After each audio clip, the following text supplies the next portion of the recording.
Baie welkom aan al ons luisteraars. Jy is ingeskakel by Adventiste Wêreld Radio Afrikaans en my naam is Chanel. Die stem wat jy vandag gaan hoor, gaan getuig oor hoe God die hart raak sien. Altyd.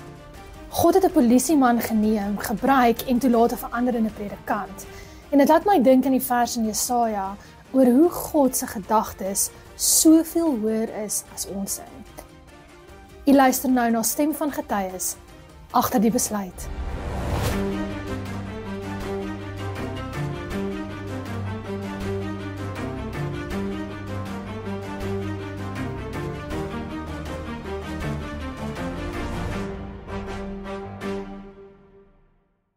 Leraar Roland, baie welkom by Adventiste Wêreld Radio Afrikaans.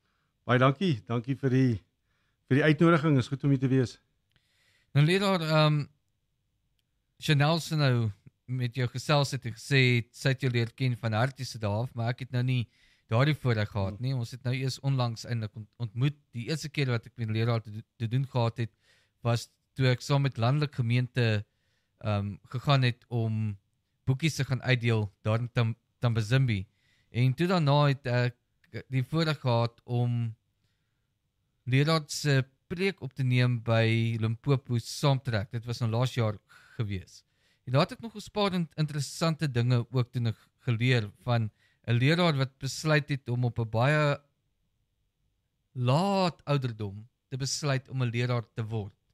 So ja, ons gaan 'n bietjie later nou gesels oor hoe alles daardie by mekaar ingekom het en hoe die Here daar ook dan gelei het. Maar wat vir my interessant is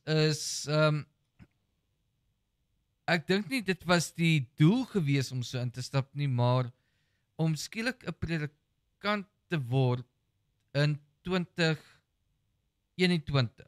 Dit is omtrent binne in die COVID gemeenskap in. Hoe was die ervaring gewees? Ja, Henrik, dit was 'n interessante reis gewees. En ek kan nie spesifiek sê waar alles gebeur het of waar die roeping, as ek dit so kan noem, waar dit ontstaan het nie.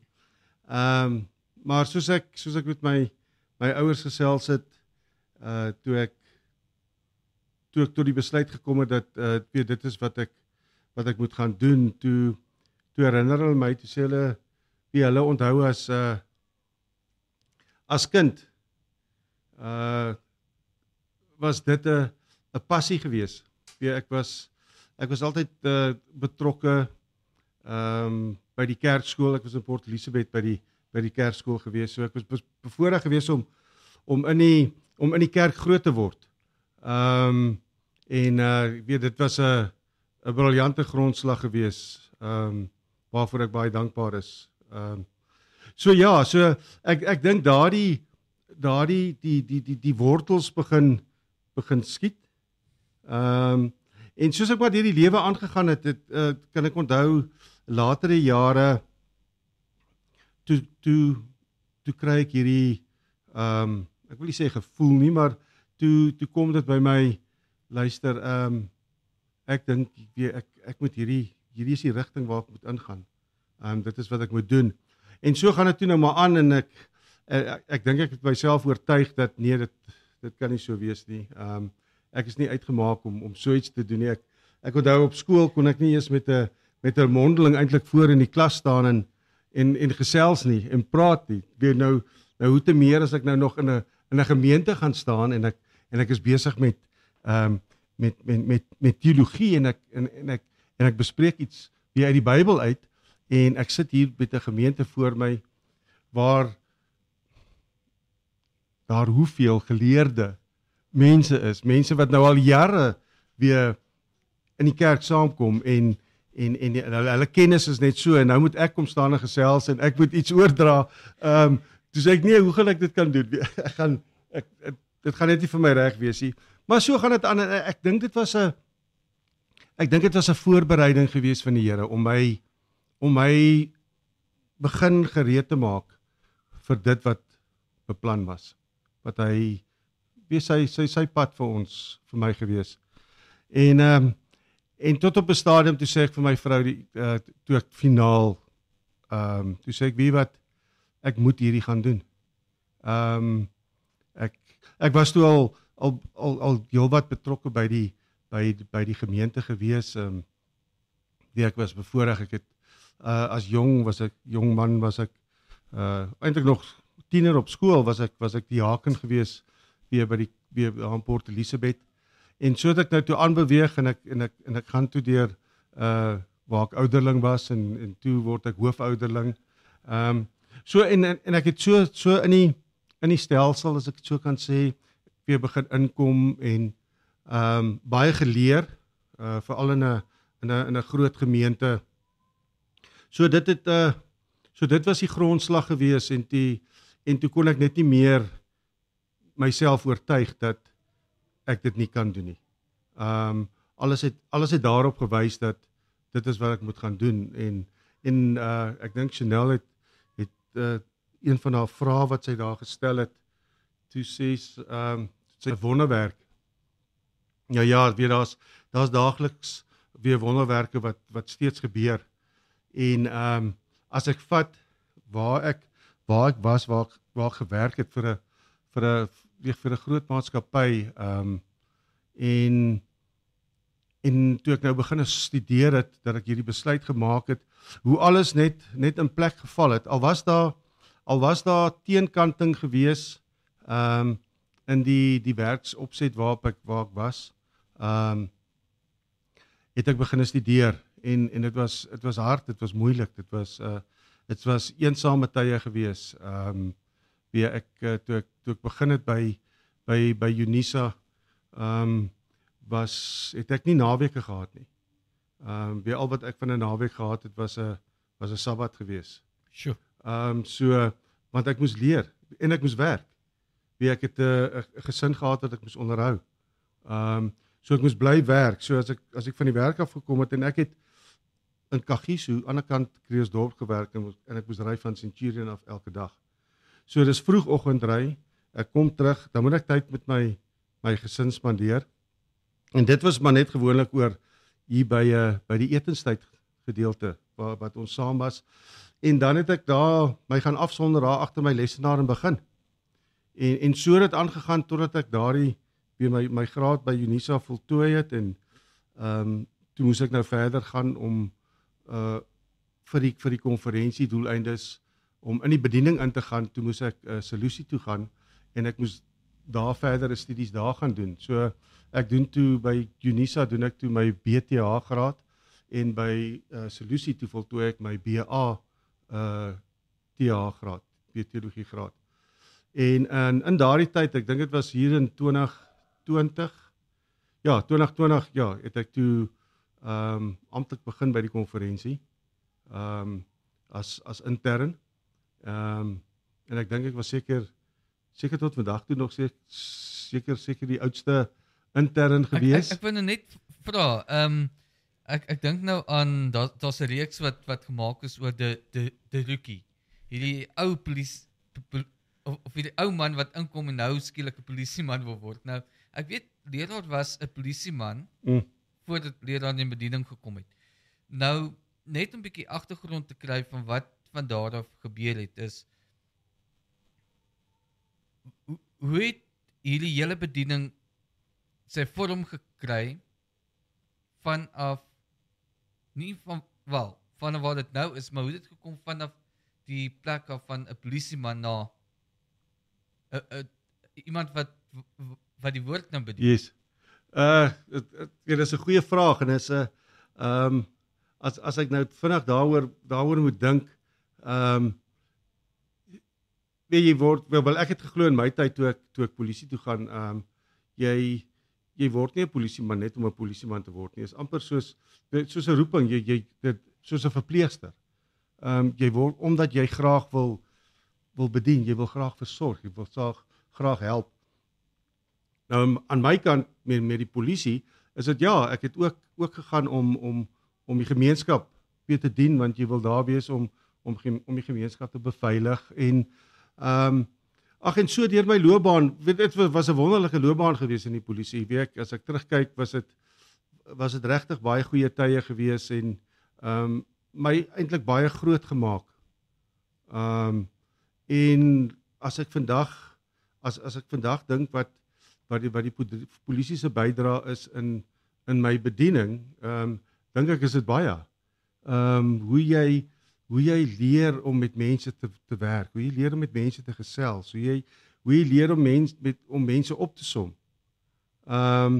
Dit het met die ondervinding het dit gekom. Want jy gesels met mense en mense is geneig om maar 'n front voor te sit baie kere en ek dink dit het my mindset laat bietjie weer ander hoe ek kyk na mense en hoe ek voel oor sekere situasies en dit was as ek nou daaraan dink iets wat sterk na vore kom is oor wat is reg en wat is verkeerd.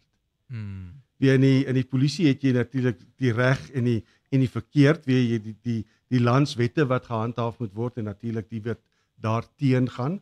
Dis hulle besluit, hulle keuses wat hulle maak. En dan bring ek dit nou na die bediening toe. Soos wat ons God se woord het. Wat vir ons leer wat reg is. Wat vir ons leer hoe ons moet leef, hoe ons met mekaar moet wees. En die mense wat daar teen gaan, hulle keuse wat hulle uitoefen. En net so in die polisie is daar gevolge as jy die wet ongehoorsaam. Net so in ons Christelike lewens. Sure. Ek dink net terwyl Leron nou so praat, dink ek aan die verhaal van Moses. Ek glo nie toe hy daar in Egipte was, sou hy ooit kon doen wat hy kon doen. Of wat hy gedoen het om daai volk uit te lei, wel amper tot in die beloofde land in. As dit nie was vir die tyd wat God hom moes neem en hom eers opleiding gee van hoe om met menigtes te werk, hoe om sekere goed te doen. Dit moes in Egipte leer. Dan vat God hom vir hom daar na die woestyn toe. Vir 40 jaar lank kon hy dit nie vinniger doen nie, maar daar was 'n proses gewees wat hy moes gebruik het. En dieselfde hoor ek hier is, die Here het die plan gehad, maar hy moes die proses gebruik om vir Leonard gereed te kry vir die werk wat in 'n voor lê. Maar ek wil net vra, die polisiediens was daar gewees, dit het leiding gegee tot waar dit nou moet wees. Ons kan nou hoor hoe dit nou by mekaar kom. Maar as Leonard kyk na dit wat nou besig is om plaas te vind en hoe dinge in mense se lewens begin uitwerk. Ons sien nou ons chaos wat op die oomblik in die land is. Met die ondervinding wat nou daar uitgekom het. Wat 'n hoop kan Leonard nou gee vir iemand wat nou deur hierdie dinge moet gaan om gereed te wees vir wat voor lê, maar om ook gereed te maak vir wat ons glo Jesus se spoedige koms gaan wees. Heinrich, dit is so belangrik om te besef dat jy nooit moet opgee nie. Dat jy nooit die handdoek moet ingooi nie. Ongeag die situasie waarin ons mag bevind. Soos Moses deur die woestyn. Ek sien 'n gedeelte van my lewe was ook 'n woestynreis gewees om gereed te maak, om te leer, sodat dit wat ek geleer het, dat ek dit kan toepas. Wow. En mense moet, daar is, as hulle net die groter prentjie kan sien, dan gaan dit amper soos domino's wees. As jy die enetjie omstamp, gaan die ander net volg. En dis hoe dit gaan wees. As jy net weer as die oogklappe net wil afval, en as die proppies net uit die ore wil uitspring, weet dat hulle hoor en hulle sien wat se verskil dit in jou lewe kan maak, ongeag waar jy jou mag bevind. Weet want mense het, en dis nou persoonlik vir my, ek dink die mens het twee groot behoeftes. Die eerste een is vergifnis. Ek dink die mense het daai behoefte aan vergifnis, dat hulle weet, dis alright. Ek sien meer kwaad vir jou nie. Jy's vergewe. Daardie behoefte, en ek dink die tweede een is, en dit kom by my teksgedeelte in die Bybel, wat so sterk staan, wat soveel betekenis vir my het, is Jesaja 43 vers 1, waar die Here sê, ek het jou op jou naam geroep, jy is myne. So dit sluit aan by die tweede punt. Mense, net soos wat hulle vergifnis wil hê, net so wil hulle voel, hulle hoort, hulle is welkom, iemand is daar vir hulle. En ek dink dit is kern. As ons dit kan uitdra na die mense toe en sê, wie wat, daar is iemand wat vir jou lief het. Daar is iemand wat vir jou omgee. En daardie persoon sê, ek het jou by jou naam, ek ken jou naam. En wie wat, jy is myne. Wow. Wel, ons gaan nou luister na 'n lied, en wanneer ons terugkom, gaan ons verder gesels met leraar Roland Ens oor sy bediening. Ons is nou weer terug. There's no other name so sweet as Jesus. No one ever cared so much for me as to shed his precious blood to save me. No one ever cared so much for me. When I'll see him face to face, up in glory, I will marvel at his nail-scarred feet. Nail-scarred feet. And I'll thank him for the pain he suffered,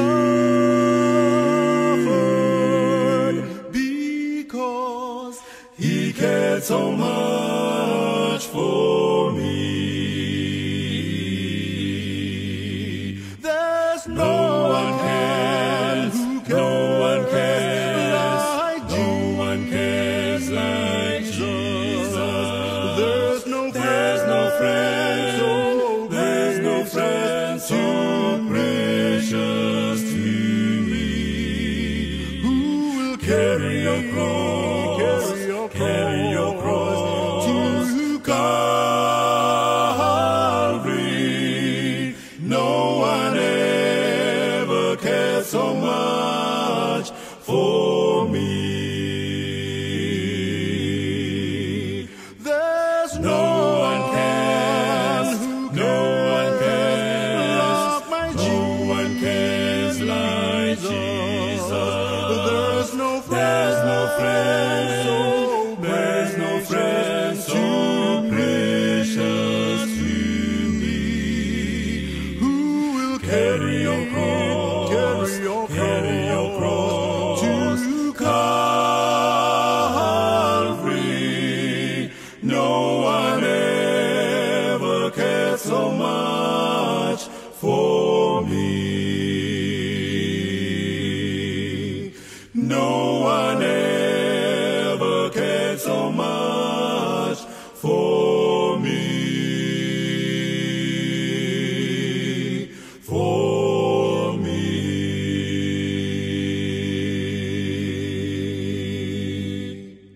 U is ingeskakel op Adventiste Wêreld Radio Afrikaans, gesels met leraar Roland Kritzinger, en ons het 'n bietjie gesels oor van waar af hy gekom het, hoe hy in die bediening ingekom het en van sy agtergrond, maar nou wil ek bietjie meer in die persoonlike lewe ingaan, om nou te hoor Hoe pas alles by mekaar? En nou, waar is leraar hulle nou huidiglik? Hendrik, ek is tans bedien ek die Ellis Ras Thabazimbi Vaalwater distrik. Hulle noem dit die Waterberge gedeelte daar in die ek dink ons is net so Diskandel. Dis hoekom ek hierdie weer hier vandag hier in Pretoria so geniet. Dis cool. Ekskuus. Iets wat ons nie elke dag ervaar in Ellis Ras nie. Ja, so ek is daar in die Bosveld. Baie naby aan die Botswana grens. 'n Pragtige gedeelte van die land. Natuurlik besaai met wildsplase en al die wild wat daar is. So dis 'n wonderlike weer gedeelte van die land. Wonderlike mense, weer die dinamika by 'n plattelandse gemeente in vergeleke met 'n stadsgemeente is so anders. En almal is ewe spesiaal. Dis net dat hulle wyse van lewe, hoe hulle leef, hoe hulle dinge doen, maar net anders is as wat dit in die stad gebeur. En daar's ook nie die gejaagdheid hier in Ellis Ras nie. Ek wil dan net die vraag vra, as leraar nou 'n keuse moet hê, ek weet in die bediening het jy nie eintlik 'n keuse nie. As hulle vir jou sê jy moet beweeg, dan moet jy maar gaan waar die Here jou dan plaas, maar as leraar moet kies tussen buitewyke en die stad, wat een? Oor dit as ek nou moet kies dan kies ek vir my vrou. Want wie een van ons dogters is in Pretoria en die kleinkinders is hier. So om daai rede sal ek nou die stad weer aandurf om by hulle 'n deel van hulle lewens te kan wees. Jy mis so baie as jy ver is. Maar wie weet die platteland doen net iets aan 'n persoon. Dis heeltemal 'n ander ervaring wat ek beleef. Veral in die bediening. Weet daar's absolute 'n rustigheid. Daar's geen gejaagdheid. Dis besonder. Maar soos elke plek, maar ook in die land, weer besonder is. Hy gaan sy bekoring hê. Hy gaan dit hê wat mooi en goed is en ons is maar mense, ons pas aan. Ons het toe ons 3 jaar terug in Ellis Ras aangekom het. Dit was die 1 Desember gewees. Dit was en toe ek later met die mense praat, toe sê hulle dit was seker die warmste tyd in Ellis Ras in hoeveel jaar. So dit was geweldig warm en ewe skielik jy gaan van Pretoria waar jy 'n koeligheid het en jy het 'n donderstorm wat vandag weer waar die reentjie uitsak en jy net bietjie alles laat afkoel. Nee, dis vreemd in Ellis Ras. Ja, maar dis 'n wonderlike gedeelte van die land en vir ons bediening. Ek vat weer elke tweede naweek ry ons deur Thabazimbi toe na die gemeente daar om te gaan bedien. En weet vir ek en Brenda is dit voel nie ver nie. Jy raak natuurlik gewoond aan die afstand die ryery wat jy doen. Maar omdat jy in die natuur is, van Ellis Ras tot binne in Thabazimbi, jy kry nie geboue nie. Daar's nie winkelsentrums langs die pad nie. Daar's niks. Dis wildsplase. So jy sien die wild in die plase rondloop. Jy sien wild, die ou vlakvarkies wat langs die pad weer daar hulle gras vreet. So dit bring 'n ander rustigheid. Ons ry en ons weet dan sal ons sê, ons het vandag nie hierdie gesien nie. Ons het nie daai gesien nie. En so dis dit is baie lekker. Dis as iemand ooit die geleentheid kan kry om in 'n platteland te gaan bedien vir 'n ruk, is dit wonderlik. Dit bring net 'n rustigheid oor jou en 'n baie en ek dink is baie meer informeel as die stad. Die stad is baie meer semi-formeel, formeel. Platteland is baie gemaklik.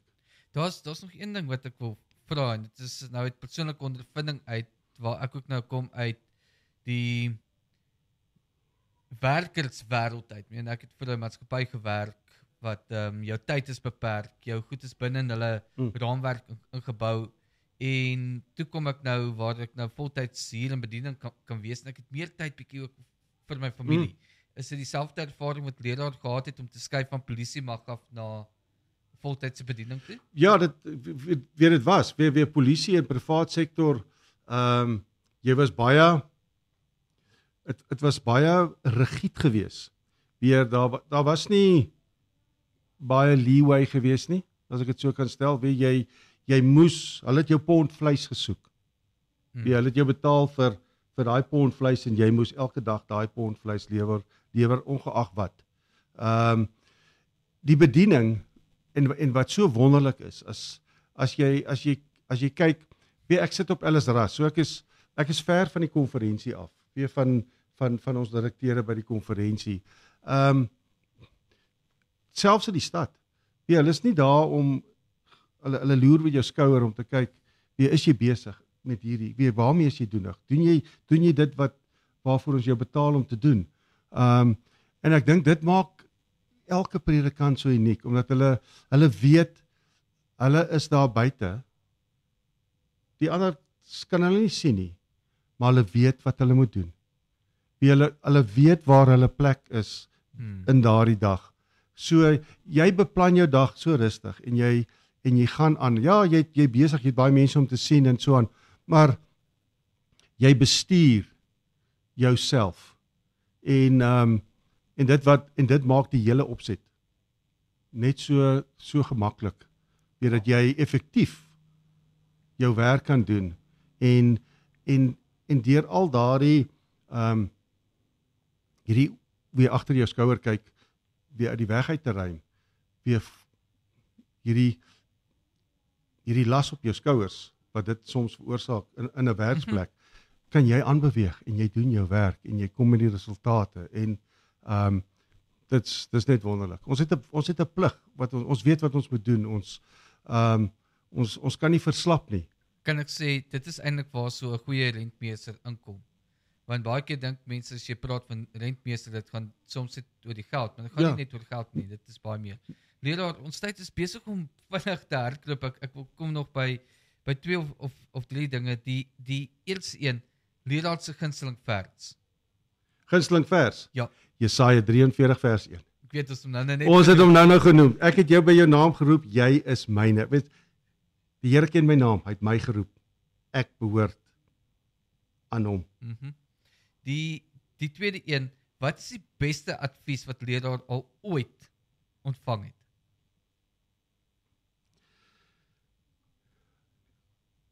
Ja, ek gaan nou teruggaan na toe my hoërskoolloopbaan begin het, daar in Port Elizabeth. En die lese van ons skool, so is nie iemand gewees nie, dit was, iemand het dit opgestel, destyds, was, doen dit goed, en doen dit nou. Wow. So dit het altyd by my bygebly, weet dat ongeag wat jy doen, of jy nou in die tuin werk, of jy die gras sny, of jy Bybelstudie doen, of jy tyd met die Here spandeer, doen dit goed, en doen dit nou. Want môre is nie vir ons beskore nie. Baie goeie advies daardie. Daar is iemand wat nou luister, wat die Here se roepstem hoor, dalk op 'n vroeë ouderdom, dalk soos leraar op 'n baie ouer ouderdom, maar wat hoor hy sê, kom in bediening in. Wat se raad het leraar vir hulle? Moet nooit terugkyk nie. As dit op jou hart gelê is om te gaan doen, moet jy volkome vertrou. Ek is daardeur, ek moes, op 'n tyd moes ek bedank, toe ek my graad op solusie moes gaan doen, toe moes ek my werk bedank, om dit te kan doen. So, my inkomste was nie daar gewees nie, maar ek het vertrou op die Here. Nie een aand het ons honger gaan slaap nie. Daar was nie een dag nie kos in die kas gewees nie. Daar was nie een dag waar daar nie brandstof in die voertuig was nie. Ek kon nog steeds my tiendes en my offergawes kon ek nog steeds gee vir die Here. Moet nooit opgee nie. Kyk vorentoe en vertrou volkome op die Here. Want net die Here gaan vir jou die uitweg kan gee. En as jy met 'n opregte hart dit gaan aanpak, gaan jy 'n sukses daarvan maak. Baie dankie leraar, dit was lekker geweest om te gesels en ek hoop dat dit iemand se hart sou aanraak om nie net die Here se roepstem te volg nie, maar ook te gaan daar waar hy hulle na toe stuur. Baie dankie. Dankie Hendrik.